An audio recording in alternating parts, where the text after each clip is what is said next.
I'm extremely thankful to Dr. JB sir for giving me this opportunity and for a nice introduction.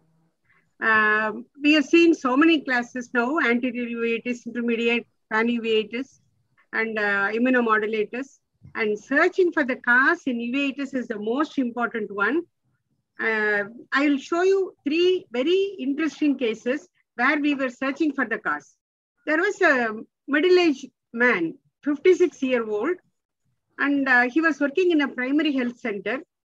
Obviously, he was exposed to tuberculosis patient quite often, and he had chronic cough, and his smear was 4+ positive for Mycobacterium tuberculosis. And he was uncontrolled diabetes also. He was very nervous when he came to me. And when I asked him about the past history and the present history, the initial visit was in July 2018. He was on first dose of ATT, 5 months. His CSR was 35 and CRP was 36.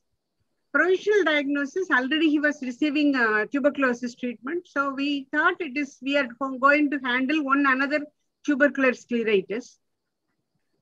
Unfortunately, I was following up him for months and it was not resolving.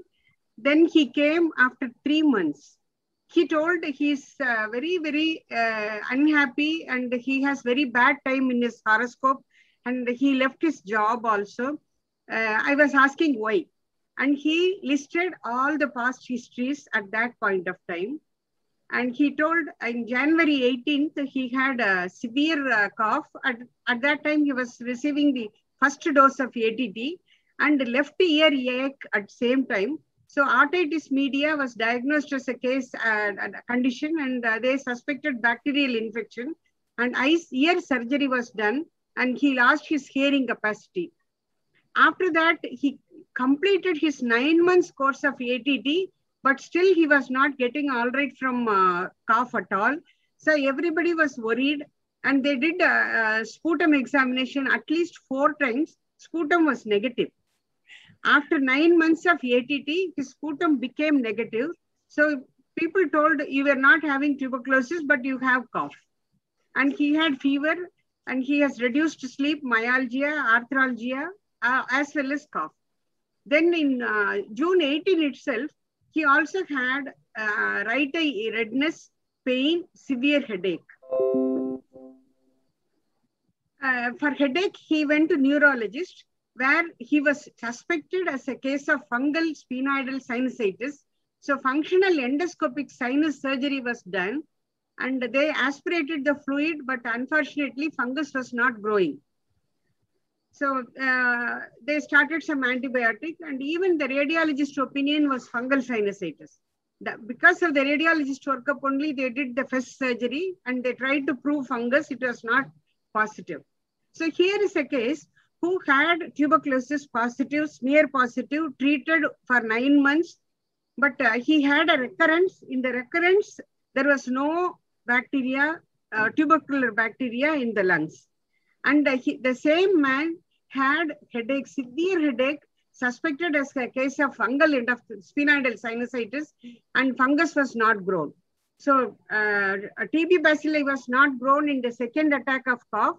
Fungus was not grown in the sphenoidal aspiration, and bacterial otitis media was suspected, and surgery was done. Bacteria was not grown. This was the history, and he left his job because he was going one doctor after another, and he had a severe eye pain, and he came to us.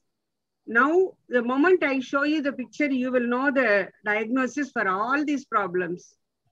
For the eye problem, he came with marginal keratitis, chemosis, scleral congestion, a prominent vessel near the conjunctiva, and marked necrosis of conjunctiva as well as sclera. This is nothing but Wegener's granulomatosis with multiple systemic involvement and seen by multiple people and multiple different infectious causes were suspected. Mainly because he is a diabetic and mainly because he had 4+ positive Mycobacterium tuberculosis in his lungs. Initially, everybody was thinking of infectious cause, but this is a severe autoimmune cause. So what we did is, we did repeated ESR, it was 102, CRP was 129, C-ANCA was positive, confirming ANCA positive Wegener's granulomatosis. Or as we say now, granulomatosis with polyangiitis. Why do we change this name? Everybody should know. So I am adding one point of history also. This Wegener's scientist was in Nazi regime, and he was a very, very popular man in genocide missionary. So now people have decided to remove his name from this disease. So we call it granulomatosis with polyangiitis. So we started rituximab, 2 infusion, 4 cycles, because he was a diabetic also, we wanted to be careful. So 500 milligram in each infusion, and oral steroid was continued. And beautifully he started healing. See, here there is no vessels at all. Absolutely avascular sclera. And the vessels have started coming. This looks like a dead sclera. And now it is alive sclera. And everything is healed with minimum staphylomas. He has become very healthy. In fact, if you compare both the pictures, now he is symptom-free, ESR is coming down, and he is under rheumatologist follow-up. So he was the person who was diagnosed as pulmonary TB. He had pulmonary TB, but healed, but his cough continued because of Wegener's and polyangiitis. And his bacterial otitis media was not bacterial. It was again polyangiitis. His sphenoidal sinusitis suspected as fungus was not because of fungus, but because of polyangiitis. So this case tells us we cannot always think of infectious cause. It may be looking like an infectious cause, but it may be a severe autoimmune cause. Now we are coming to a contrast diagnosis. A 40-year-old lady came with bilateral sudden loss of vision. We usually think it is retinitis, bilateral retinitis. Bilateral retinitis in an immunocompetent patient is very rare. Toxoplasmosis, we may think, but media is very clear. We thought it could be septic retinitis. And when we asked the history, she had a stent, and it was after calculi removal, they placed the stent inside for 15 days. Because of that, she had candidiasis in their bladder. Urine grown Candida albicans, and both the vitrectomy done, Candida grown in both the vitreous. So here is an extremely different case. First case, we thought infection, and it was autoimmune disease. In second case, we thought it is toxoplasmosis, but it was candidiasis. Usually we see Candida balls in the vitreous. Here it is bilateral septic retinitis. Because she gave history of stent in her bladder, we immediately did urine culture, and it was positive, urine positive as well as vitreous positive. Here is a very, very interesting case where a man came with bilateral exudative RD. My student diagnosed as VKH.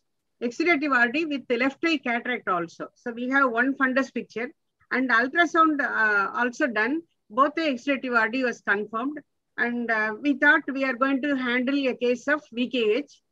OCT and ultrasound confirmed the serous elevation. And we did FFA in that right eye. He was a diabetic also. There was diabetic changes as well, but definitely there was a silent macula, which is not common in diabetes. There was starry sky appearance, but definitely there is something different. There is no exudative RD. It is not typical of VKH. And when we asked the history of headache and prodrome, he told, no, I don't have headache, but I have a swelling in the head. And he had a big swelling in the head. And we wanted, his ESR was 120, hemoglobin, he was slightly anemic. He didn't have prodromal stage at all. He didn't have KPs, he didn't have vitreous cells. So we thought we are missing something. And we did the X-ray of skull. It had multiple punched out osteolytic lesions, which was plasmacytoma. And we did serum electrophoresis, which confirmed the plasma cell tumor. And further, we did bone marrow biopsy and confirmed the plasma cell tumor, which was presenting like VKH. We thought autoimmune disease, but it was not autoimmune disease. It was Muskrat syndrome. So in uveitis, It can be infectious, it can be autoimmune, it can be masquerade, and the clinical signs may be shared by all these three groups. And we have to be vigilant at every point of time. And all these three cases taught us so many things. Thank you. Thank you for giving me this opportunity.